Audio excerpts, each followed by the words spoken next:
Ya, oke deh sekalian mari kita mulai pembahasan kita untuk kesempatan pada hari ini. Kita akan melanjutkan pembahasan kita tentang penalaran matematika, ya. Nah, adik-adik sekalian ini sedikit biodata diri saya kalau adik-adik ingin tahu ya. Ya, ini nama saya Danu Hadi Brata. Adik-adik boleh panggil nama saya Pak Danu boleh, Mas Danu juga boleh dan ini adalah sedikit ya track record saya ya ketika saya 15 tahun berkecimpung dalam dunia bimbel ini. Nah, adik-adik sekalian, pertama-tama yang ingin saya sampaikan kepada kalian itu adalah ini. Ada sebuah quotes ya, yang menurut saya penting dan adik-adik harus pahami dengan baik. Insanity when someone keeps doing the same thing and yet hope for different result. Ya, jadi suatu kegilaan bagi seseorang yang terus-menerus melakukan hal yang sama berulang-ulang, tapi dia berharap dapat hasil yang berbeda. Oke, kakak ulangi ya.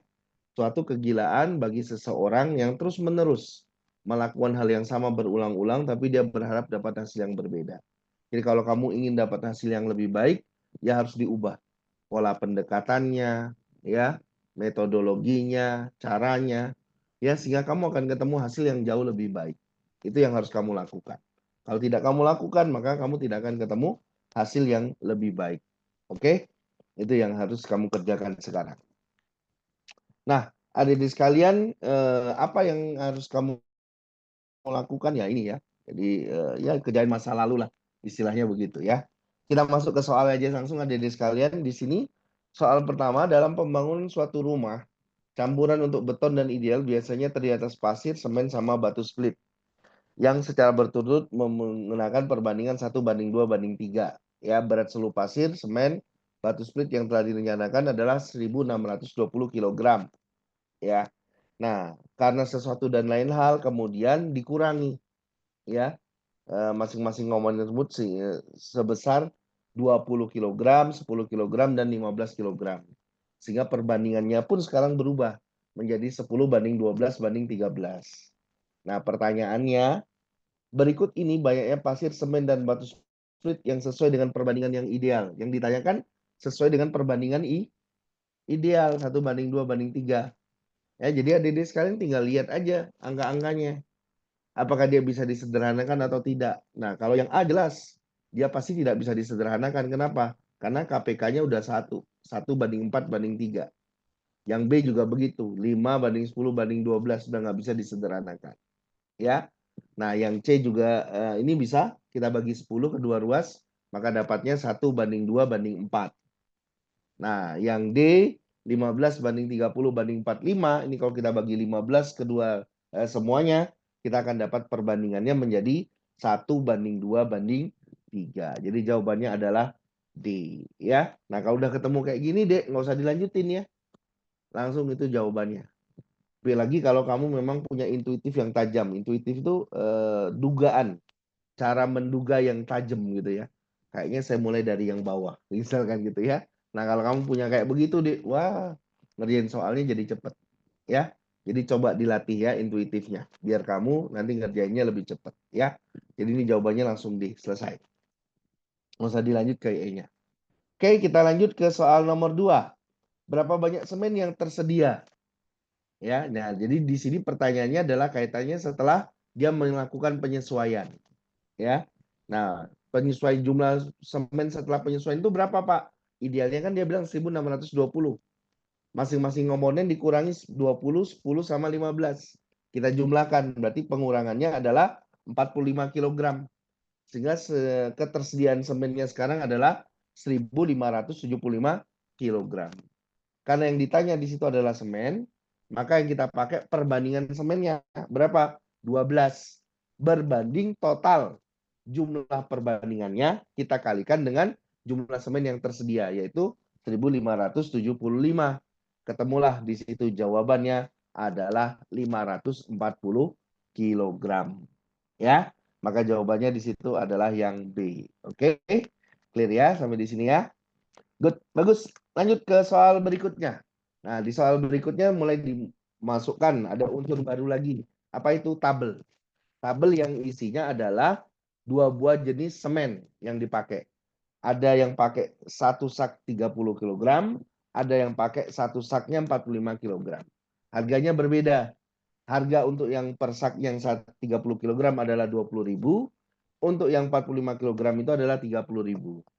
Ya, biaya pengirimannya juga berbeda. Untuk yang 30 kg itu adalah 50.000. Kemudian untuk yang 45 kg itu adalah 70.000. Pertanyaannya adalah, jika pembelian hanya bisa dilakukan untuk satu jenis sak saja, artinya kalau dia mau beli yang 30 kg ya semuanya pakai 30 kg. Kalau dia mau milih yang 45 kg, dia semuanya pakai yang 45 kg. Berapakah biaya minimum untuk membeli semen yang tersedia beserta biaya pengirimannya? Jadi total ya, tidak hanya harga per saknya tapi juga plus pengirimannya. Nah, oleh sebab itu biar kita bisa cari ya. Nah, sekali lagi soal kayak begini ini bergantung intuisi deh. Kalau intuisimu tepat ya, kamu bisa jawab dengan cepat ya. Apakah saya pakai yang 30 kg atau yang 45 kg? Gitu ya. Ya, jadi nanti dugaan saya, ini dugaan ya, dugaan. Dugaan saya adalah menggunakan yang 45 kg. Dugaan saya. Ya, coba ya kita cek satu-satu. Tadi sudah disimpulkan kebutuhan total saknya adalah 540 kg ya, kebutuhannya tadi. Karena perbandingannya tadi tidak ideal tadi. Ya. Nah, sekarang kalau yang 30 sak 30 sak itu gimana cara ngitungnya? Kan kebutuhannya 540. Ini kita bagi 30 ya kilogramnya, kita kali dengan jumlah uang yang dikeluarkan, yaitu 20 ditambah 50. Berarti dikali 70.000. Jadi 18 kita kali 70.000 ketemunya 1.260. Ya, ini kalau dia pakai yang 30 kg. Sekarang kalau kita hitung pakai yang 45 kg, berarti 540-nya kita bagi 45. Biayanya berapa? 30 tambah 70. Ya, 100.000. Jadi 12 kali 100.000 ketemunya 1.200.000. Dari sini sudah kelihatan. Yang lebih murah adalah yang 45 kg, yaitu biayanya hanya 1.200.000 rupiah. Jadi dugaan saya benar. Ya, dugaan saya benar. Nah gitu deh. Jadi kalau kamu punya intuisi yang tajam, jawab itu kadang nggak mesti harus kita hitung dulu. Ya, kita menduga itu ketemu jawabannya. Oke. Nah, sekarang yang selanjutnya. Nah, di sini yang ditanya hanya biaya pengiriman. Ya, jika biaya pengiriman menjadi setengahnya untuk setiap pembelian sak ke-6 dan seterusnya, maka biaya pengiriman minimum untuk membeli semen yang tersedia adalah sebesar berapa? Nah, kalau biaya minimum ini justru kebalikannya. Kenapa? Karena di situ sudah kelihatan. Kan dia hanya fokus pada pengiriman. Biaya pengirimannya 30 kg lebih kecil 50. Apalagi itu ditambah ada alasan setelah yang kelima, keenam dan seterusnya, itu biayanya menjadi separuhnya. Ya kan? Itu makin memperkuat. Ya, biaya pengiriman yang 45 kg kan 70.000. Walaupun dipotong separuhnya masih 35.000, masih lebih mahal. Itu kalau kita mau pakai nalar, ya. Gitu ya. Jadi kita menghitungnya begitu. Oke? Nah, sekarang kita hitung saja untuk memastikannya kedua-duanya, ya. Oke, tadi kita sudah simpulkan bahwa untuk yang 45 kg, 540 dibagi 45 itu ketemunya kan 12. Berarti yang 5 itu kita hitung biaya pengirimannya menggunakan dana 70.000 atau 70K. Sisanya yang ke-6 sampai nomor 12 atau ada 7 tadi, itu kita kali dengan separuh harganya, yaitu 35.000. Ketemunya adalah 595.000 rupiah. Oke. Nah, sebaliknya untuk yang 30 kg tadi kan totalnya adalah 18 sak kebutuhannya. Ya, jadi 540 dibagi 30. Ya, yang 1 sampai 5 itu kita pakai dana yang 50K, ya kan? Dan 6 yang seterusnya berarti sisanya yang 6 sampai 18 atau 13 tadi itu kita kali separuhnya yaitu 25K. Jadi kalau kita hitung ketemunya 250, kita tambah 325, ketemunya adalah 575.000 rupiah. Maka dari sini terlihat bahwa yang lebih murah itu adalah yang 575.000 rupiah, yaitu jawabannya adalah C. Paham ya? Yuk lanjut ke soal berikutnya. Nah, di soal berikutnya dia ganti sekarang. Ya, batu splitnya dia ganti, tidak lagi pakai batu split, tapi dia menggunakan pecahan genteng. Sehingga komposisi perbandingan semen pecahan gentengnya menjadi 13:2, ya, pecahan genteng dengan pasirnya menjadi 5:15. Serta berat ketiganya 1260. Pertanyaannya, berat pecahan genteng itu adalah sebesar berapa? Nah, untuk menyelesaikan soal ini adalah kita harus tahu KPK-nya. 13, 2, 5, 15. KPK-nya ada di mana? Ada di pecahan genteng. 2 dan 5. KPK-nya 10. Jadi karena dia KPK-nya adalah 10, maka yang 13 kita kali 5, yang 15 kita kali 2, kebalikannya. Ya. Maka kita dapat perbandingannya di situ adalah antara semen, genteng, dan pasir itu 65 banding 10 banding 30. Ini mau disederhanakan juga bisa. Nah, kan yang ingin tanya adalah berat pecahan gentengnya itu adalah berapa? Berarti tinggal kita hitung, ya. Yang ditanya, ya, perbandingan yang diketahui itu adalah 10. Kita bandingkan dengan 10 tambah 65 tambah 30. Kita kalikan 1260, ya. Maka dari sini kita akan dapat 120 kilogram. Jadi jawabannya adalah yang A. Oke? Paham ya? Yuk, lanjut ke soal berikutnya. Jadi dia itu menjatuhkan satu scoop es krim berbentuk bola berjari-jari 2 cm di ujung sebuah meja yang berbentuk sudut siku-siku. Jari-jari lelehan sesaat setelah es krim jatuh itu sama dengan jari-jari scoop es krim tersebut. Titik pusat lelehan berjarak 10 cm dari kedua tepi meja. Ya, jadi di sini pusatnya ini 10 cm, ini ke sini juga sama 10 cm. Apabila jari-jari lelehan selalu bertambah 1 cm setiap 2 menit, jarak tepi lelehan terhadap tepi meja terdekat setelah 6 menit itu adalah berapa senti. Nah, ini mudah. Ya, jadi cara menghitungnya adalah awalnya jari-jarinya 2, kita tinggal tambah pertambahan jari-jarinya berapa. Nah, pertambahannya itu dapatnya dari mana? Kan dia bilang 1 cm 2 menit. Jadi kalau 6 menit, 6 bagi 2 kali 1. Kita akan dapatkan 3 cm. Jadi kalau begitu setelah 6 menit, jari-jari scoop es krimnya akan berubah menjadi 5 cm. Kalau ya totalnya dari sini ke sini itu adalah 10, ini ke sini 10, maka jarak tepi lelehan terhadap tepi meja, tepi lelehan terhadap tepi meja itu adalah selisihnya. Kalau tadi adalah 10, ya, kemudian di sini sudah kepakai 5, berarti 10 kurangi 5, ketemulah 5 cm. Jadi jawabannya di situ harusnya 5 cm. Ya, mudah kan? Yuk, lanjut ke soal berikutnya. Soalnya masih sama ya. Ini redaksinya dia ganti. Apabila jari-jari lelehan selalu bertambah 1 cm setiap 2 menit, lelehan tersebut akan mulai tumpah dari meja setelah berapa menit? Ya, ingat ini jaraknya 10. Berarti kalau awalnya adalah 2 cm, berarti selisihnya adalah 8. Jadi setelah 8 menit, setelah 8 cm nambah, bukan 8 menit ya. Setelah 8 cm dia bertambah, dia akan kemudian tumpah. Nah, untuk bisa mendeteksi itu kita harus tahu waktunya kapan. Nah, 8 cm ini berarti logikanya tinggal dibalik. Kalau 1 cm adalah 2 menit, berarti kalau 8 cm, 8 bagi 1 dikali 2. Berarti kalau begitu dia hanya butuh kurang lebih sekitar 16 menit. Jadi dia akan mulai tumpah itu setelah 16 menit. Maka jawabannya adalah yang C. Paham sampai di sini? Paham ya? Oke, good. Bagus ya. Lanjutkan ke soal berikutnya. Jadi ini adalah harga asli sebuah laptop di toko A adalah 12 juta, sedang diberlakukan diskon 20%. Kata kuncinya di situ angsuran. Itu mulai dibayar pada bulan kedua dan besarnya selalu tetap setiap bulannya. Ya. Toko A menyediakan tambahan aksesoris berupa tetikus harga 500 dan keyboard 250. Jika seorang yang namanya Ningning punya uang 5 juta, ingin beli laptop, tetikus sama keyboard eksternal, sisa uang yang dapat digunakan membeli headphone, ya, maka harga headphone paling mahal yang bisa dibeli itu berapa? Itu pertanyaannya. Oke? Jadi sekarang mari kita hitung, ya. Jadi yang pertama adalah karena dia bayarnya harus mencicil, kita hitung dulu pertama harga setelah diskon. Kalau dia diskonnya 20%, berarti harga setelah diskonnya adalah hitungannya 80% sisanya. Kita kali 12 juta. Ketemunya adalah 9.600.000.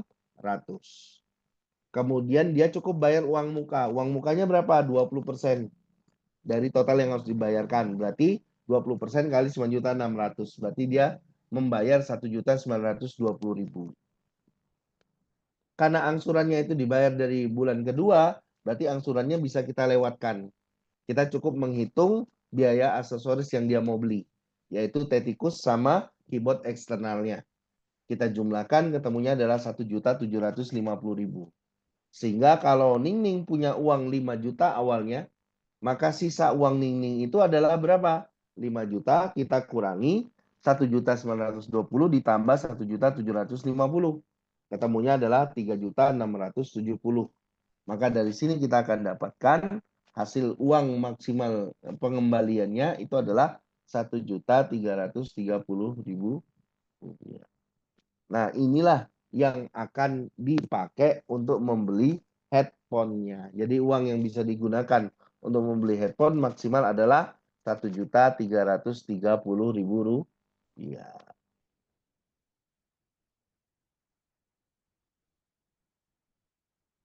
Oke, ada yang mau ditanyakan? Tidak ya? Yuk lanjut ke soal berikutnya. Nah, sekarang Pak Saka ingin membeli sebuah laptop dengan cara mengangsur selama 24 bulan. Nah, karena sudah ada kata mengangsur ini, kemudian angsurannya kita libatkan.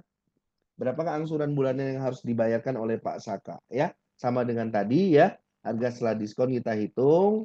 Ini juga uang mukanya kita hitung sama persis tidak berubah. Nah, kemudian bunganya. Bunganya itu berapa? Bunganya itu ingat dia kan mau bayar 24 bulan. Karena bunganya dalam tahun, berarti 24 bulan itu setara dengan 2 tahun.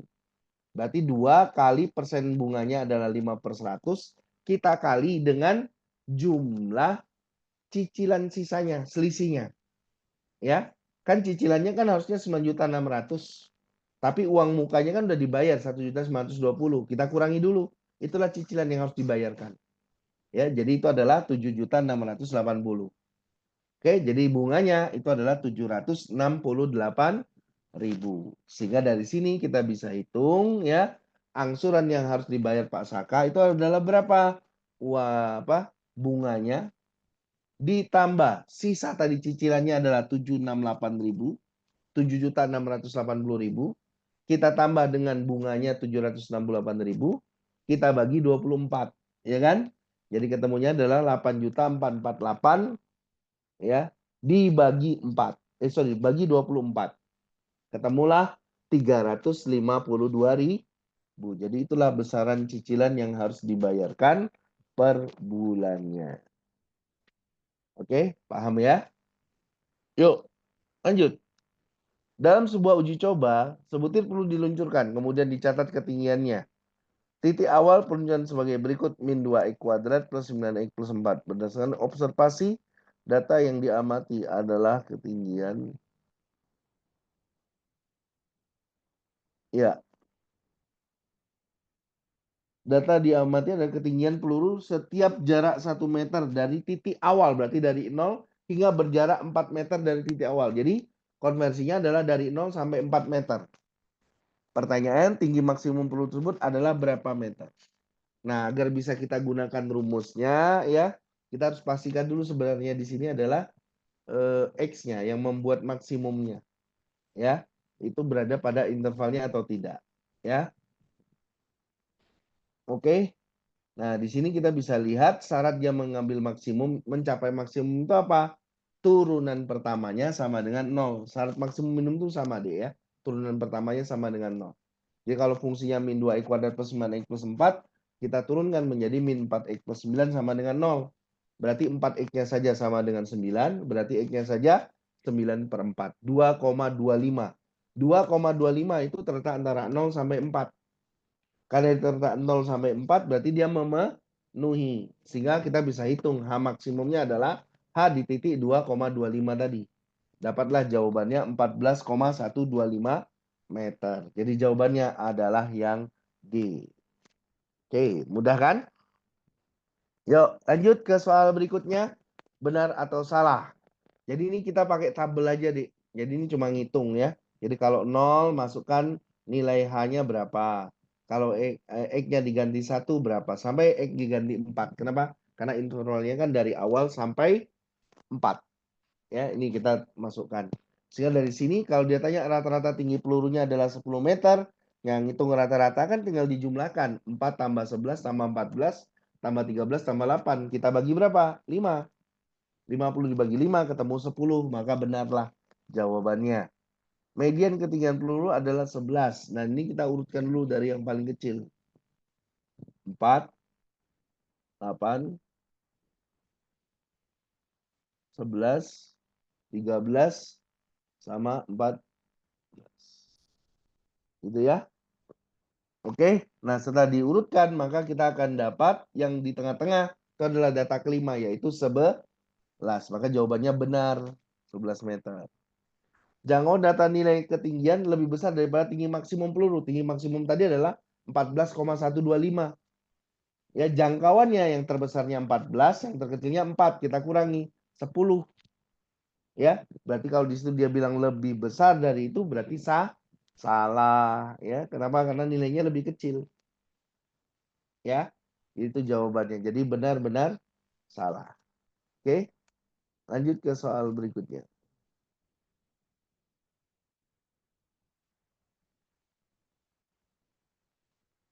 Oke, sebuah lampu sorot diletakkan tepat di tengah-tengah sisi ruangan. Lampu tersebut menyorotkan cahaya sepanjang 4 meter ke dinding di depannya dengan sudut elevasi 60 derajat. Misal terdapat segitiga segi sebagai ilustrasi sorot lampu. Jadi lampunya ada di sini. Ya. Nah, pertanyaannya yang pertama, jarak lampu ke dinding depannya adalah berapa meter? Jadi dari L ini ke A, ini yang mau dicari. Nah, kalau kita lihat di sini adalah samping yang diketahui sisi miringnya BL ini adalah 4 meter. Jadi kalau samping sama miring berarti dia pakai cos untuk mencarinya. Kita menggunakan pendekatan cos. Cos L adalah AL yang samping dibagi sisi miringnya BL atau LB sama aja. Berarti AL itu adalah LB dikali cos 60. LB-nya 4, cos 60 adalah setengah. 4 kali setengah ketemunya 2 meter. Jadi jawabannya adalah A. Oke. Ya, lanjut ke soal berikutnya. Panjang AB itu adalah berapa meter? Ini yang mau ditanya. Ya. Jadi kita bisa pakai sin, boleh. Pakai teorema Pythagoras juga boleh. Terserah. Mau pakai yang mana. Ya.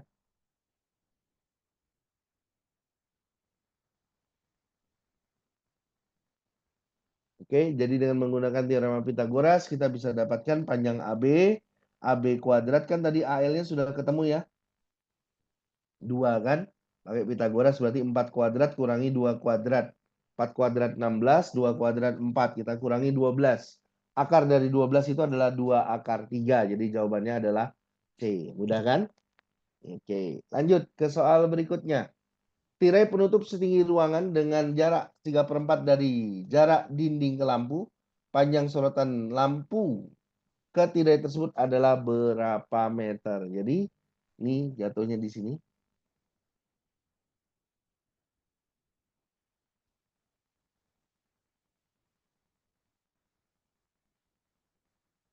Oke, ya. Bagaimana cara ngitungnya? Yang kita hitung pertama kali adalah panjang DL-nya dulu. DL-nya itu adalah 3/4 dari BL. 3/4 kali 4, jadi panjang DL-nya adalah 3 meter. Udah selesai kan? Jaraknya ini kan yang diminta. Jadi kita sama sekali tidak perlu harus menggunakan rumus yang ribet ya. Jadi tinggal 3/4-nya aja langsung ketemu. Oke, soal berikutnya ini tentang membaca data ya. Jadi kalau kita lihat di situ ya, untuk bulan Juli, Agustus, September, Oktober, November, Desember. Angka-angkanya sudah ada di sini ya. Penurunan frekuensi kebakaran terbesar terjadi pada bulan Juli ke Agustus.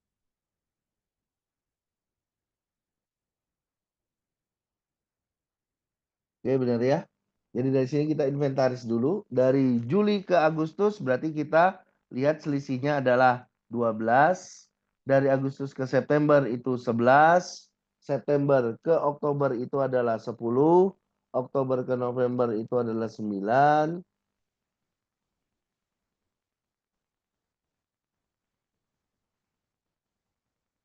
Oke, jadi kalau begitu dari sini bisa kita simpulkan apa? Penurunan frekuensi kebakaran terbesar terjadi pada bulan Juli ke Agustus ya, benar. 12 kan penurunannya. Jadi ini benar. Penurunan frekuensi kebakaran dari bulan Agustus ke September adalah 12 Agustus ke September. Berarti setelahnya 11 di sini. Ini salah. Penurunan frekuensi kebakaran dari bulan Oktober ke November itu adalah 10 Oktober ke November.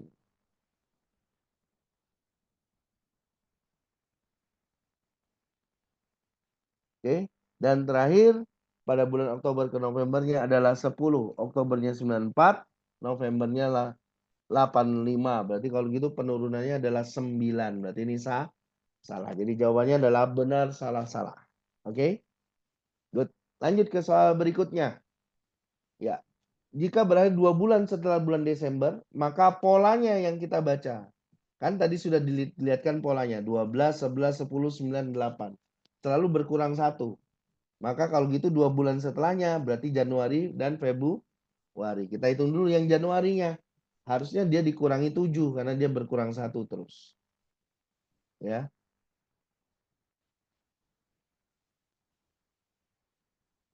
Oke. Nah, kalau begitu di bulan Januari ke bulan Februari berkurang berapa? 6. Ya, jadi 70 kita kurangi 6, ketemunya berapa? 64. Itulah dia jawabannya, ya. Jadi sudah kelihatan polanya. Lanjut ke soal berikutnya. Penurunan yang terjadi pada bulan Juni ke bulan Juli adalah berapa persen? Nah, kalau dilihat dari polanya di situ, adik-adik sekalian, ini kan rata-rata ya. Jadi kita hitung dulu rata-rata selama 7 bulan itu dia bilang 110. Berarti semuanya kita jumlahkan karena di bulan Juninya kita nggak tahu berapa, anggap X.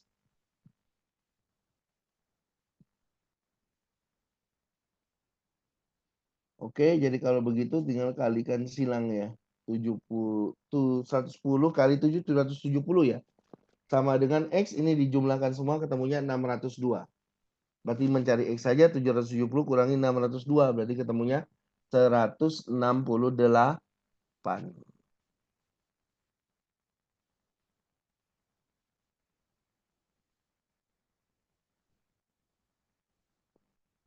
Oke, 168. Terus kalau yang ditanya apa di situ? Persentase penurunannya bulan Juni ke Juli.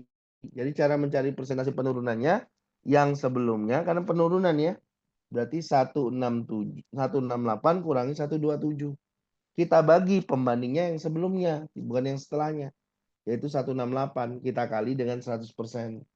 Jadi ketemunya adalah 41,1/168 kali 100%. Berarti ketemunya 24,4 .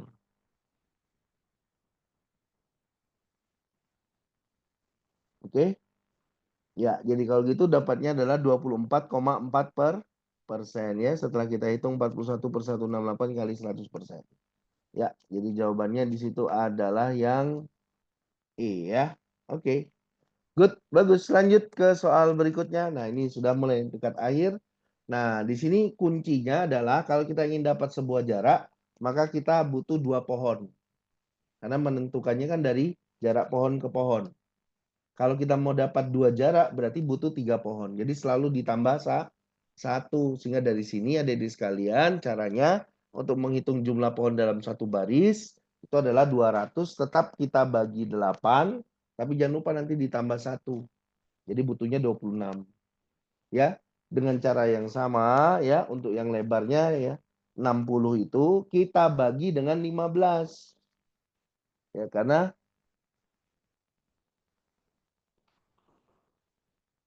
15 itu adalah jarak antar barisnya.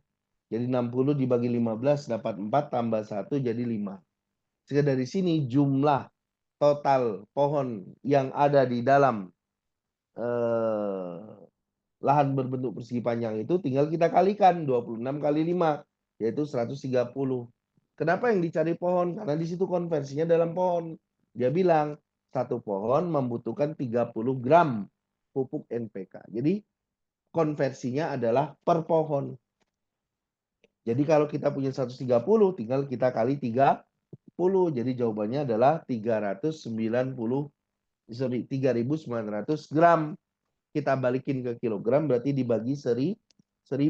Jadi ketemunya 3,9. Jadi jawabannya adalah yang A. Oke? Udah ya? Yuk, lanjut ke soal berikutnya. Nah, kalau ini adalah satuan kerja. Cara ngitungnya gitu. Pakai satuan kerja 5 kali 10. Jadi ada 5 orang kerjanya 10 hari. Berarti 50 satuan kerjanya. Setelah pembebasan 2 hari, berarti selama 2 hari itu dengan 5 orang. Berarti 2 kali 5. Ketemunya adalah 10 satuan kerja. Sehingga satuan kerja yang tersisa di sini adalah tinggal 50 kurangi 10. Tinggalnya adalah 40 satuan.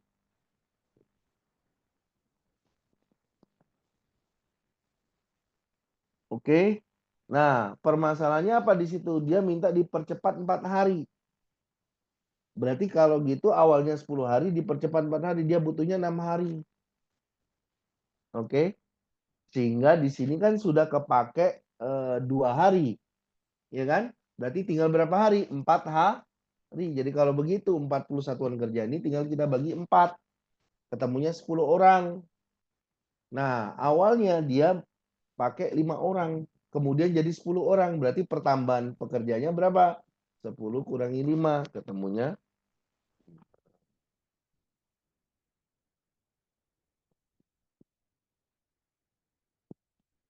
Oke.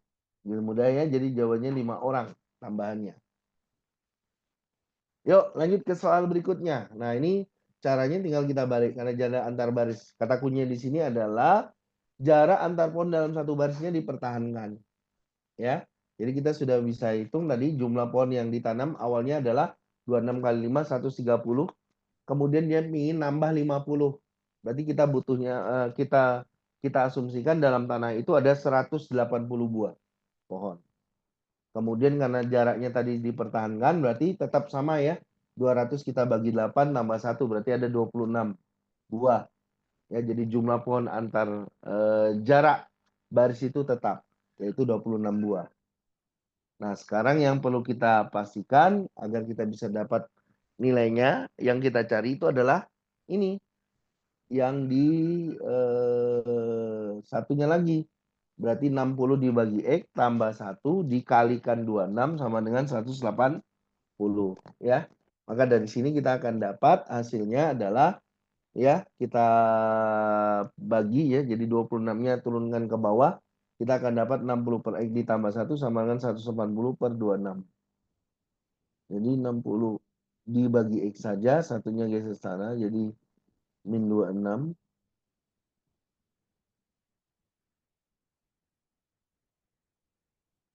Oke. Jadi ketemunya di situ adalah kalikan silang X kali 154 sama dengan 60 kali 1 kali 26.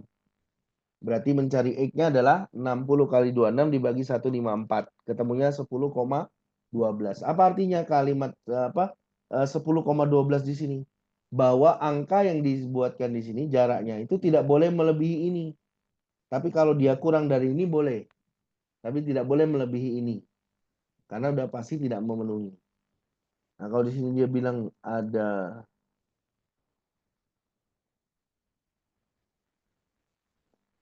oke. Jadi kalau gitu yang benar yang mana? Yang nomor 2 dan 3. Yang nomor 1 jelas salah. Kenapa? Karena di situ kan batas maksimumnya adalah 10,12 meter. Kalau dia di atas 10,12 dia pasti tidak memenuhi, ya. Jadi salah benar-benar itu jawabannya. Oke? Clear ya? Ya, oke itu mungkin ada di sekalian yang perlu kakak sampaikan untuk kesempatan kali ini kaitannya dengan penalaran matematika. Sukses buat kalian semua. Jangan lupa tetap semangat, tetap belajar, yakin pada kemampuan diri sendiri. Tidak ada yang bisa mengalahkan diri kalian kecuali diri kalian sendiri. Itu pesan kakak yang paling penting untuk hari ini. Semoga sukses dan sampai ketemu lagi di kesempatan yang lain. Dari kakak terima kasih. Assalamualaikum warahmatullahi wabarakatuh.